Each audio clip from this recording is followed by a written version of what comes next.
नमस्कार, आप देख रहे हैं न्यूज फॉर नेशन और मैं हूं प्रियदर्शन। बिहार के सत्ता के गलियारों में इन दिनों एक ऐसा किस्सा भी चल रहा है जो राज्य में सत्ता परिवर्तन से जुड़ा है। जी हां, ये सत्ता परिवर्तन का जो किस्सा है इसमें मुख्यमंत्री के बदलने की बात को लेकर है। आप सोच रहे होंगे मुख्यमंत्री बदलने की बात क्यों हो रही है, क्योंकि अगस्त 2022 में जब नीतीश कुमार ने महागठबंधन के बैनर तले अपनी सरकार बनाई थी तो उस समय से ही लगातार एक बात सामने आ रही थी कि क्या नीतीश कुमार आने वाले दिनों में अपनी कुर्सी तेजस्वी यादव को सौंपेंगे और खुद राष्ट्रीय राजनीति में सक्रिय होंगे। तो दरअसल इसी किस्से पे हम आते हैं जो इन दिनों बिहार के राजनीतिक गलियारों में चर्चा का बाजार गर्म है। और इसकी बाजार के गर्म होने का मूल कारण यह है कि कहा जा रहा है कि राजद के एक बड़े नेता ने हाल फिलहाल ही जदयू के एक बड़े नेता से सियासी गपशप करने के लिए बातचीत शुरू की और जब उनकी बातचीत शुरू हुई तो यह बातचीत का सिलसिला आगे बढ़ते बढ़ते मुख्यमंत्री की कुर्सी तक जा पहुंचा। हालांकि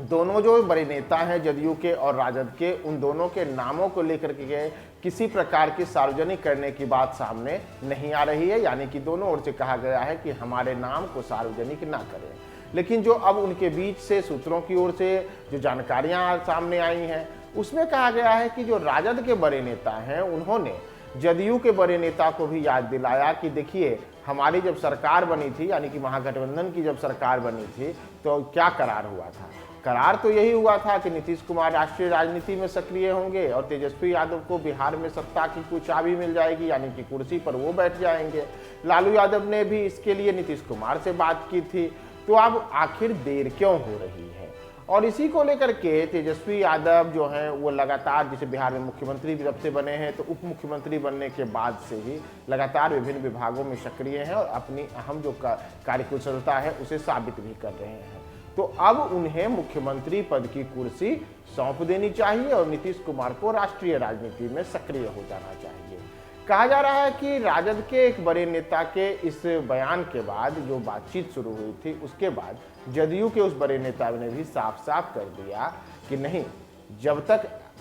राष्ट्रीय राजनीति को लेकर के नीतीश कुमार को अन्य दलों की ओर से कोई स्पष्ट ऐसा संकेत नहीं मिलता है तब तक वह कुछ भी इस दिशा में आगे नहीं बढ़ेंगे। यानी कि बिहार की राजनीति की अगर हम बात करें तो बिहार की राजनीति में भीतर खाने यह गपशप लगातार हो रही है कि सत्ता में जो बदलाव होना चाहिए वह सत्ता में बदलाव हो, लेकिन सत्ता के इस बदलाव के खेल में कौन कहाँ जाएगा इसे लेकर के सबके बीच एक अंतर्द्वंद की स्थिति बनी हुई है। दरअसल इसे इस तरीके से भी देखिए कि बिहार में लगातार चाहे जदयू हो चाहे राजद हो, उनके दो बड़े नेताओं के बीच लगातार वाकयुद्ध चल रहा है और यह वाकयुद्ध देखिए चल रहा है सुधाकर सिंह के बीच और उपेंद्र कुशवाहा के बीच। सुधाकर सिंह लगातार मुख्यमंत्री नीतीश कुमार को कई प्रकार के शिखंडी, बेशर्म जैसी बातें कह करके और उनके लिए अपमानजनक शब्दों का प्रयोग कर रहे हैं। दूसरी ओर सुधाकर सिंह के इन बयानों को लेकर के लगातार उपेंद्र कुशवाहा काट कर रहे हैं,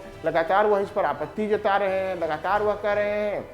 कि जो भी बयान सुधाकर सिंह दे रहे हैं यह महागठबंधन के धर्म के विपरीत है या नीतीश कुमार का एक प्रकार से अपमान है। जदयू के जो भी समर्पित कार्यकर्ता हैं वह उनके इन बयानों को कतई बर्दाश्त नहीं करेंगे। बावजूद उसके लगातार सुधाकर सिंह नीतीश कुमार पर बयान देने से पीछे नहीं हट रहे हैं। तो सबसे बड़ा सवाल है कि एक और जदयू की ओर से उपेंद्र कुशवाहा सुधाकर सिंह के बयानों पर आपत्ति जता रहे हैं तो दूसरी ओर राजद की ओर से सुधाकर सिंह लगातार नीतीश कुमार के खिलाफ बयानबाजी कर रहे हैं,